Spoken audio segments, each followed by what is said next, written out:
President. I recognize the senator from Vermont. Thank you very much. Mr.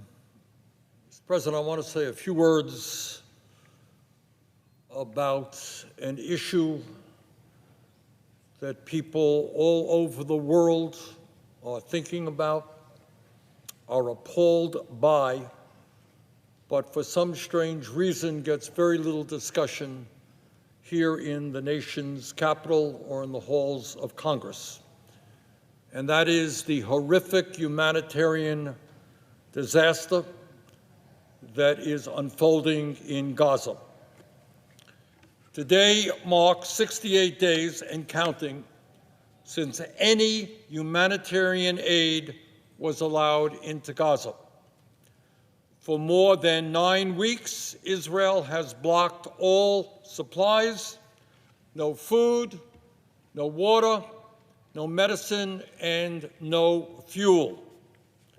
Hundreds of truckloads of life-saving supplies are waiting to enter Gaza, sitting just across the border, but are denied entry by Israeli authorities.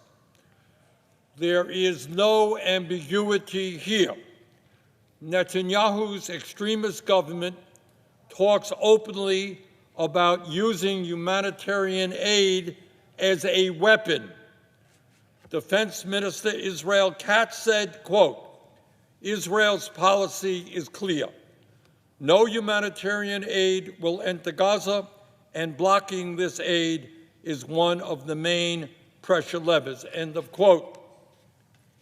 Mr. President, starving children to death as a weapon of war is a clear violation of the Geneva Convention, the Foreign Assistance Act, and basic human decency. Civilized people do not starve children to death.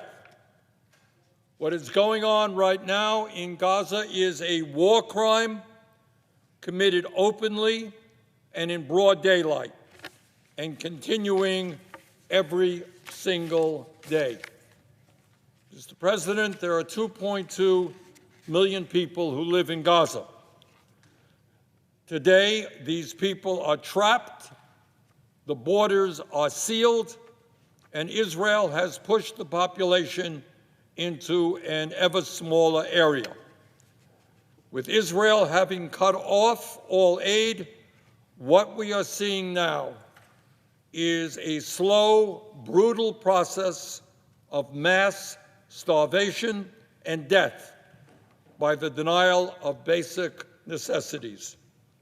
This is methodical, it is intentional, it is the stated policy of the Netanyahu government. Without fuel, there is no ability to pump fresh water, leaving people increasingly desperate, unable to find clean water to drink or to wash with or to cook properly. Disease is once again spreading in Gaza. Most of the bakeries in Gaza have now shut down, having run out of fuel and flour. The few remaining community kitchens are also shutting down. Most people are now surviving on scarce canned goods, often a single can of beans or some lentils shared between a family once a day. The United Nations reports that more than 2 million people out of a population of 2.2 million face severe food shortages. The starvation hits children the hardest. At least 65,000 children now show symptoms of malnutrition, and dozens have already starved to death. Malnutrition rates increased 80% in March, the last month for which data is available, after Netanyahu began the siege, but the situation has severely deteriorated since then.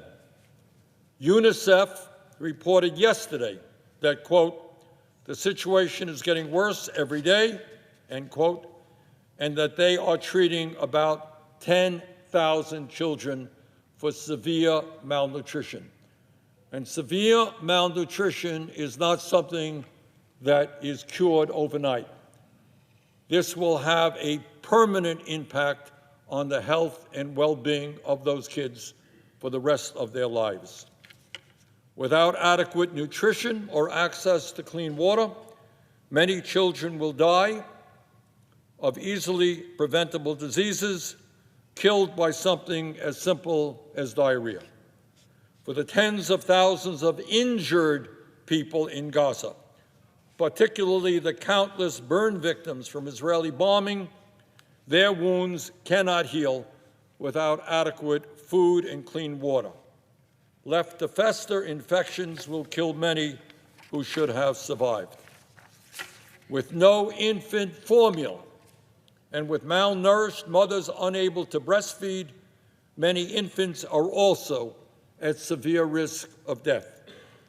Those that survive will bear the scars of what they are going through now for the rest of their lives. And with little medicine available, easily treatable illnesses and chronic diseases like diabetes or heart disease is now a death sentence in Gaza. Mr. President, what is going on there is not some terrible earthquake. It is not a hurricane.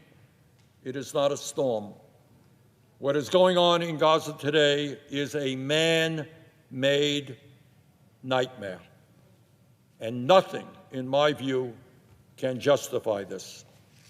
What is happening in Gaza will be a permanent stain on the world's collective conscience. History will never forget that we allowed this to happen, and for us here in the United States, that we, in fact, enabled this ongoing atrocity. There is no doubt that Hamas, a terrorist organization, began this terrible war with its barbaric October 7, 2023 attack on Israel, which killed 1,200 innocent people and took 250 hostages. The International Criminal Court was right to indict Yahya Sinwar and other leaders of Hamas as war criminals for those atrocities. Clearly, Israel, as any other country that was so attacked, had the right to defend itself against Hamas. But Netanyahu's extremist government has not just waged war against Hamas. Instead, they have waged an all-out, barbaric war of annihilation against the Palestinian people. They have intentionally made life unlivable in Gaza. Israel, up to now, has killed more than 52,000 people and injured more than 118,000, 60% of whom are women, children, and the elderly. More than 15,000 children in Gaza have been killed. Mr. President, Israel's indiscriminate bombardment has damaged or destroyed 2/3 of all of the structures in Gaza, including 92% of the housing units. 92% of housing in Gaza has been damaged or destroyed. Most of the population now is living in tents or other makeshift structures. Mr. President, the healthcare system in Gaza has been essentially destroyed. Most of the territory's hospitals and primary healthcare facilities have been bombed. Gaza's civilian infrastructure has been totally devastated, including almost 90% of water and sanitation facilities. Most of the roads have been destroyed. Gaza's educational system has been obliterated. Hundreds of schools have been bombed. Schools have been bombed. as has every single one of Gaza's 12 universities. And there has been no electricity in Gaza for 18 months. No electricity. Mr. President, given this reality, nobody should have any doubts that Netanyahu is a war criminal. Just like his counterparts in Hamas, he has a massive amount of innocent blood on his hands. And now, Netanyahu and his extremist ministers have a new plan. On top of everything else that has been done, they have a new plan. And that is to indefinitely reoccupy all of Gaza, flatten the few buildings that are still standing, and force the entire population of 2.2 million people into a single tiny area where hired U.S. security contractors will distribute rations to the survivors. Israeli officials are quite open about the goal here: to force Palestinians to leave for other countries, quote, in line with President Trump's vision for Gaza, end quote, as one Israeli official said this week. Israeli Finance Minister Smotrich said this week that, quote, Gaza will be entirely destroyed, end quote, and that its population will, quote, leave in great numbers, end quote. For many in Netanyahu's extremist government, this has been the plan all along. It's called ethnic cleansing. This would be a terrible tragedy, no matter where in the world it was happening or why it was happening, whatever the causes of it might be. But what makes this tragedy so much worse for us in America is that it is our government, the United States government, that is absolutely complicit in creating and sustaining this humanitarian disaster. It didn't just happen. We are a significant part of creating this humanitarian disaster. Last year alone, the United States provided $18 billion in military aid to Israel. This year, the Trump administration has approved $12 billion more in bombs and weapons. And for months, Trump has offered blanket support for Netanyahu. More than that, he has repeatedly said that the United States will actually take over Gaza after the war, that the Palestinian people will be driven, forcibly expelled from their homeland, and the United States will redevelop it into what Trump calls, quote, the Riviera of the Middle East, end quote, a playground for billionaires. Think about it. 2.2 desperate people who have been bombed and starved and driven from their homes are now about to be forcibly expelled from their territory into God knows where, so that Trump and his friends can build a Riviera for the billionaire class. Mr. President, this war has killed or injured more than 170,000 people in Gaza. It has cost American taxpayers well over $20 billion in the last year. And right now, as we speak, thousands of children are starving to death.